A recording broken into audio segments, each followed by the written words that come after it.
শ্রুতি লেখকের সহায়তায় উচ্চ মাধ্যমিক পরীক্ষায় দিচ্ছে দৃষ্টিহীন অনিমা বর্মন। মাথাভাঙ্গা গার্লস হাই স্কুলের এই ছাত্রীর সেন্টার পড়েছে মাথাভাঙ্গা মাধ্যমিক বালিকা বিদ্যালয়ে। বোর্ডের অনুমতি নিয়ে দশম শ্রেণীর ছাত্রী প্রত্যুষা সাহা প্রশ্ন পড়ে শোনাচ্ছে, অনিমা মুখে বলে দিচ্ছে উত্তর, তা খাতায় লিখে দিচ্ছে প্রত্যুষা। অনিমার বাড়ি মাথাভাঙ্গা 1 ব্লকের পচাগড় পঞ্চায়েতের দক্ষিণ টাঙ্কোবা এলাকায়। জন্ম থেকেই তার চোখের সমস্যা। বাবা অধীর বর্মন রাজমিস্ত্রি, মা গৃহবধূ। আর্থিক টানাপোড়েনের মধ্যেও মেয়ের পড়াশোনার ইচ্ছে থামেনি। মাধ্যমিকেও শ্রুতি লেখকের সাহায্যে পাশ করেছিল। তখন পাশে পড়ছিল বনানী সিংহ।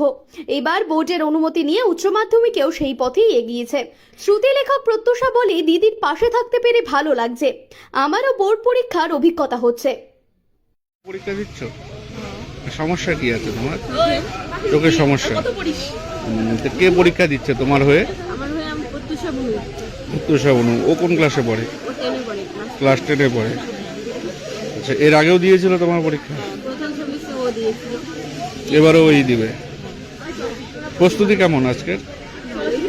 ভালোই আছে না?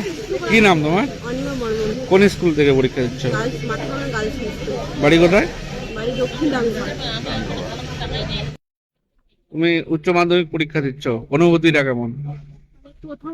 প্রথম সেমিস্টার যখন দিয়েছিলাম তখন ভয় লাগছিল, এখন ভয় লাগছে না। দিদি যা বলবে তাই লেখার চেষ্টা করবো। মানে দিদি যা বলে তাই তুমি লেখো? মানে দিদির রাইটার তুমি? হ্যাঁ। এর জন্য কি তোমাকে মানসিকভাবে প্রস্তুত নিতে হয়েছিল? প্রস্তুতি আমি আসি পরীক্ষা দিয়ে চলে যাই। মানে দিদি যা বলে তাই লিখে পরীক্ষা। কি নাম তোমার? প্রত্যুষা সাহা। কোন ক্লাসে পড়ো? 10। Class 10, Mathabhanga girls school.